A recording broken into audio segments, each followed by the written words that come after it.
जय हिंद दोस्तों, मैं निधिबेन चौहान। तो चैप्टर 1 में आज हम पार्ट 4 हम कर रहे हैं अकाउंट का। चैप्टर 1 कंप्लीट चैप्टर थ्योरेटिकल है, थोड़ा शायद बोरिंग लगता होगा। नेक्स्ट चैप्टर से हम प्रैक्टिकल सम स्टार्ट करेंगे, तो थोड़ा एडजस्ट करना।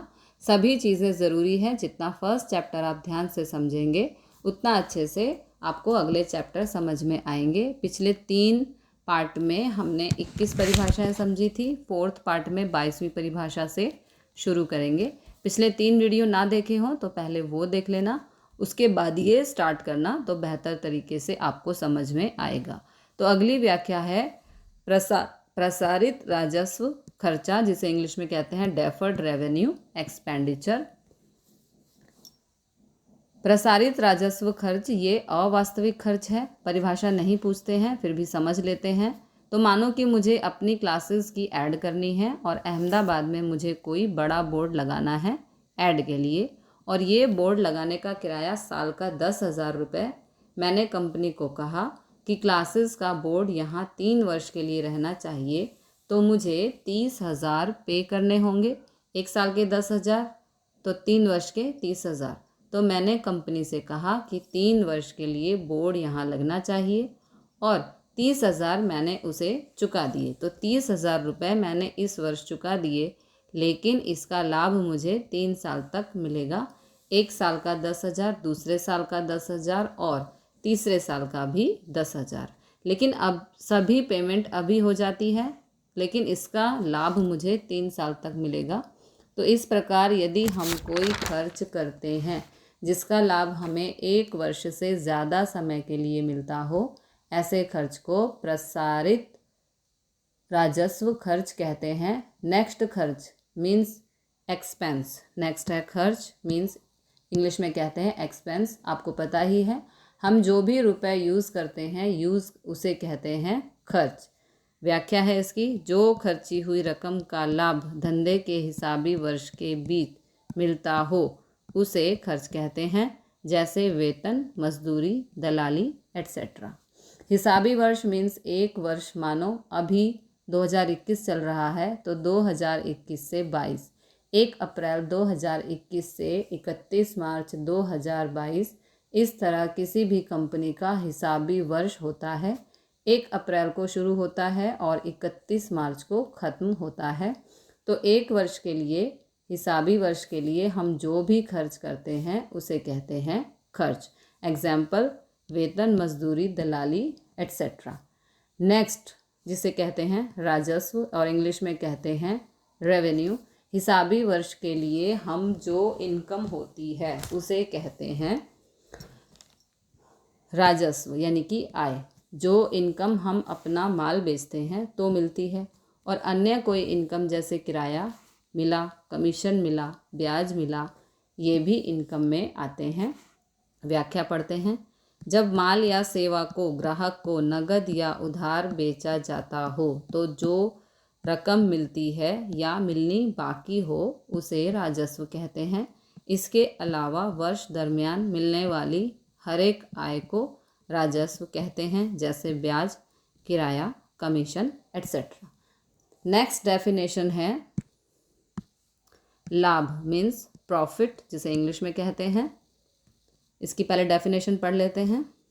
वर्ष दरमियान होने वाली राजस्व आय में से राजस्व खर्च घटाने के बाद बची रकम को लाभ कहते हैं। ओके, ये इतना इम्पोर्टेंट नहीं है और आपको पता भी है लाभ का मतलब। जैसे हमने 5,000 की चीज़ 7,000 में सेल करते हैं तो हमें 2,000 का प्रॉफिट होता है, तो ये है लाभ।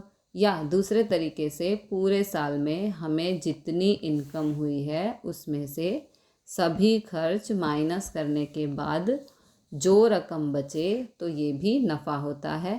इनकम ज़्यादा हो और खर्च कम हो तो हमें लाभ हुआ है, ऐसा कहते हैं। नेक्स्ट राजस्व आय। आपको पता है राजस्व आय, आपको पता है नियमित मिलने वाली इनकम को राजस्व आय कहते हैं। नेक्स्ट है नुकसान, जिसे इंग्लिश में कहते हैं लॉस। 5,000 की वस्तु 4,000 में बेचो तो नुकसान होगा 1,000 का, अथवा वर्ष में हमें जितनी इनकम हुई है उसके कंपैरिजन में जो खर्च है वो ज़्यादा हो तो at the end of the year हम लॉस में हैं।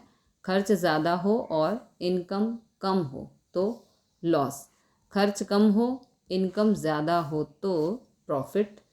इसकी व्याख्या पढ़ लेते हैं। वर्ष दरमियान होने वाले राजस्व खर्च में से राजस्व आय घटाने के बाद बची रकम को नुकसान कहते हैं। नेक्स्ट है लाभ, जिसे इंग्लिश में गेन कहते हैं। लाभ की इसका जो डेफिनेशन है, नफ़ा और लाभ दोनों समानार्थी शब्द हैं। व्याख्या पूछे तो नफ़ा की व्याख्या लिखनी है, दोनों सेम ही हैं।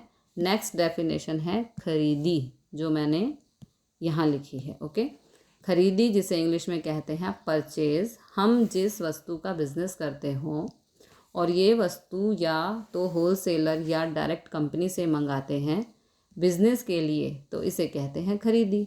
इसकी व्याख्या है, हम जिस वस्तु का धंधा करते हैं उस वस्तु को बेचने के लिए की गई खरीदी को खरीदी कहते हैं। मानो अपनी कपड़े की दुकान है और अहमदाबाद के होलसेलर के पास से 1 लाख रुपए के कपड़े मंगाते हैं तो ये अपने लिए परचेस कहलाता है। लेकिन अपनी कपड़े की दुकान है और दुकान के लिए स्टेशनरी खरीदते हैं 500 की, तो ये खरीदी नहीं है। हम जिस वस्तु का बिजनेस करते हैं उस वस्तु की खरीदी करें, वही वस्तु अपनी खरीदी कहलाती है। दूसरी कोई चीज़ खरीदें तो वह खरीदी नहीं कहलाती है। इसी प्रकार नेक्स्ट बिक्री, बिक्री मीन्स सेल, जिसे इंग्लिश में कहते हैं। तो व्यापारी जिस वस्तु का व्यापार करता हो और उस माल की बिक्री करे उसे हिसाबी पद्धति में बिक्री कहा जाता है। मानो कि अपनी कपड़े की दुकान है, हम अपने कस्टमर को कपड़े सेल करते हैं तो ये अपनी बिक्री कहलाई। ओके, इसकी परिभाषा है, हम जिस वस्तु का धंधा करते हैं उसे बेचने को बिक्री कहते हैं। नेक्स्ट है स्टॉक, माल का स्टॉक। ओके, हम जिस वस्तु का धंधा करते हैं और उसे ज़्यादा मात्रा में किसी गोडाउन में रखते हैं तो उसे स्टॉक कहते हैं। ओके, मानो कि हम अनाज के व्यापारी हैं और वर्ष शुरू हुआ एट दैट टाइम अपने पास 2000 पैकेट गेहूं के थे। पूरे वर्ष में हमने 1000 पैकेट गेहूं के बेच दिए। 31 मार्च के दिन शाम को अब अपनी दुकान बंद कर रहे थे, तब 1000 पैकेट गेहूं के अपनी दुकान में पड़े थे। ये जो 1000 पैकेट हैं ये अपना अंतिम स्टॉक कहा जाएगा। तो वर्ष पूरा होने पर अपने पास जो माल बचा हो उसे अंतिम स्टॉक कहा जाता है। नेक्स्ट है देनदार। देनदार, हाँ, नेक्स्ट है देनदार, जिसे इंग्लिश में कहते हैं डेप्टर्स। देनदार मीन्स अपने ग्राहक, लेकिन ऐसे ग्राहक जिनको हमने उधार माल बेचा है और जिनके ऊपर हम रुपए मांगते हैं। देनदार की व्याख्या है, व्यापारी द्वारा अपने ग्राहकों को जब उधार माल बेचा जाता है तब उन ग्राहकों को देनदार कहा जाता है। देनदार को चालू संपत्ति कहा जाता है। ओके, नेक्स्ट है लेना। लेना जिसे इंग्लिश में कहते हैं रिसीवेबल्स। लेना मीन्स ऐसी वस्तु, ऐसी रुपए जो हमें दूसरों के पास से लेने हैं।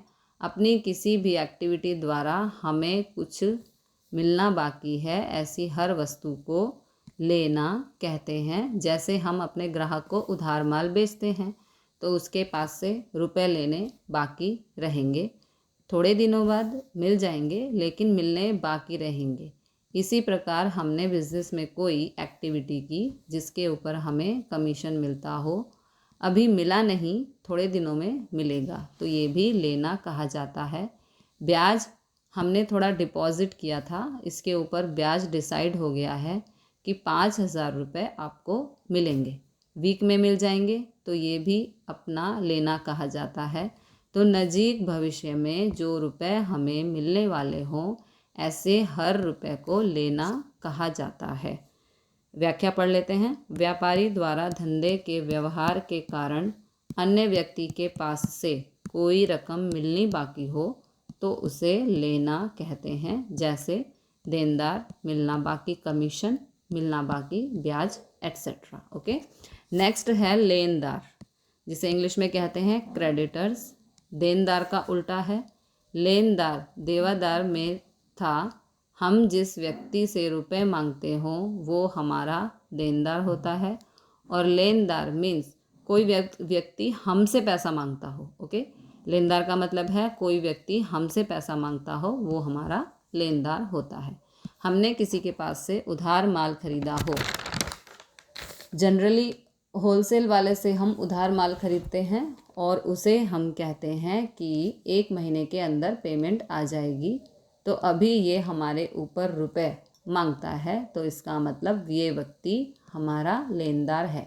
मानो कि अपनी कपड़े की दुकान है, हम अहमदाबाद गए और वहाँ से शॉपिंग की, 1 लाख की खरीदी की, और अहमदाबाद के व्यापारी को कहा कि मैं आपको 1 महीने बाद पेमेंट करूँगी। हमने 1 महीने का समय लिया तो 1 लाख रुपए का माल हम ले आए। ये माल लाकर हमने अपने ग्राहक को बेचते हैं। मानो एक ग्राहक है, जैसे सुनील, कोई नाम दे देते हैं, सुनील को हमने 10,000 का माल बेचा। सुनील ने कहा कि 15 दिन में पेमेंट करूँगा।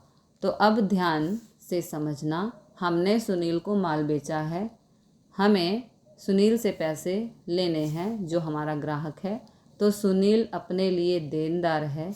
जब हम लेजर में एंट्री करेंगे तो सुनील का नाम देनदार में लिखेंगे, और अहमदाबाद वाला व्यापारी जो हमसे रुपए मांगता है वो हमारा लेनदार कहलाएगा। अपनी बुक में अहमदाबाद वाले व्यापारी का नाम लेनदार में लिखेंगे। तो देनदार मीन्स हम जिससे पैसे मांगते हों वो ग्राहक, और लेनदार जो हमसे रुपए मांगता हो वो व्यापारी। नेक्स्ट है देना, जिसे इंग्लिश में कहते हैं पेएबल्स। लेना का अपोजिट, लेना मीन्स कि हमें किसी से रुपए लेने हैं, और देना मीन्स हमें किसी को रुपए देने हैं। देना को जिम्मेदारी के नाम से भी जाना जाता है। इसकी व्याख्या है, व्यापारी के द्वारा धंधे के व्यवहार के कारण अन्य व्यक्ति को कोई रकम चुकानी बाकी हो उसे देना कहते हैं। लेनदार चुकाना बाकी पगार, चुकानी बाकी मजदूरी एट्सेट्रा, ये इसके एग्जाम्पल हैं। ओके, नेक्स्ट है कॉस्ट, कीमत, इसे इंग्लिश में कहते हैं कॉस्ट। माना कि हमने एक्टिवा खरीदी, एक्टिवा की कीमत सपोज़ 80,000 है, तो जब हम 80,000 की एक्टिवा खरीदेंगे तो मात्र गाड़ी ही मिलेगी, अन्य कोई वस्तु नहीं मिलेगी, जैसे seat cover, side stand, mirror. तो किसी प्रकार की एक्सेसरीज़ भी हमें नहीं मिलेगी। जब 80,000 की एक्टिवा लेंगे तब, लेकिन ये सभी एक्सेसरीज़ जो हमें लेनी होगी तो ऊपर से 5 से 7,000 का एक्स्ट्रा खर्चा करना पड़ेगा। तो एक्टिवा हमें पड़ी 85,000 की, 5,000 का एक्स्ट्रा खर्च किया तो 85,000 की एक्टिवा हुई। तो ये 5,000 का खर्चा करना हमारे लिए ज़रूरी था, तो 85,000 में अपनी गाड़ी कंप्लीट हुई। तो 85,000 कॉस्ट कहलाएगी। कोई हमें पूछे कि एक्टिवा कितने की खरीदी, तो हम कहेंगे 85,000 की है। 80,000 जो हमने खरीदी प्लस 5,000 का जो हमने उसमें एक्सेसरीज़ लगवाया, वो सभी खर्चे ऐड करके 85,000 की पड़ी। तो अपने लिए ये गाड़ी 85,000 की है, 80,000 की नहीं। तो वस्तु की कीमत के साथ जो हमें एक्स्ट्रा खर्चा करना पड़ता है, ये खर्च को वस्तु की कीमत में प्लस करना है, फिर जो रकम मिले उसे कहते हैं कॉस्ट। ओके, सपोज़ अपनी फैक्ट्री है, फैक्ट्री के लिए हमने यंत्र लिया राजकोट से, तो मैं अहमदाबाद में हूँ, तो अहमदाबाद तक यंत्र आएगा। सपोज़ यंत्र है 3 लाख का 3 लाख रुपए का, राजकोट से अहमदाबाद लाने का खर्च मानो 20,000 हुआ। ट्रांसपोर्ट का खर्चा, घर तक लाने का टेम्पो खर्च, मज़दूरों की ज़रूरत पड़ेगी यंत्र को उठाने के लिए, फिटिंग के लिए इंजीनियर की ज़रूरत पड़ेगी, तो ये सब मिलाकर 20,000 एक्स्ट्रा खर्च हुआ। तो यंत्र हमें पड़ेगा 3,20,000 का। इसकी कीमत हमें लिखनी होगी 3,20,000। तो इसकी व्याख्या पढ़ते हैं। कीमत कॉस्ट, कोई वस्तु तैयार करने के लिए या सेवा पूरी करने के लिए जो खर्च किया जाए उस खर्चे को कीमत कहा जाता है। ओके, नेक्स्ट है वाउचर। वाउचर मीन्स बिल, कोई भी बिल हो उसे वाउचर कहते हैं। वाउचर लेन देन का लिखित सबूत है कि लेन देन हुआ है। व्याख्या, वाउचर ये धंधे के व्यवहार का लिखित सबूत है। ओके, वाउचर इम्पॉर्टेंट परिभाषा है, एग्जाम में पूछ सकते हैं। तो मिलते हैं अगली वीडियो में अगले क्वेश्चन के साथ। तब तक के लिए जय हिंद, जय भारत।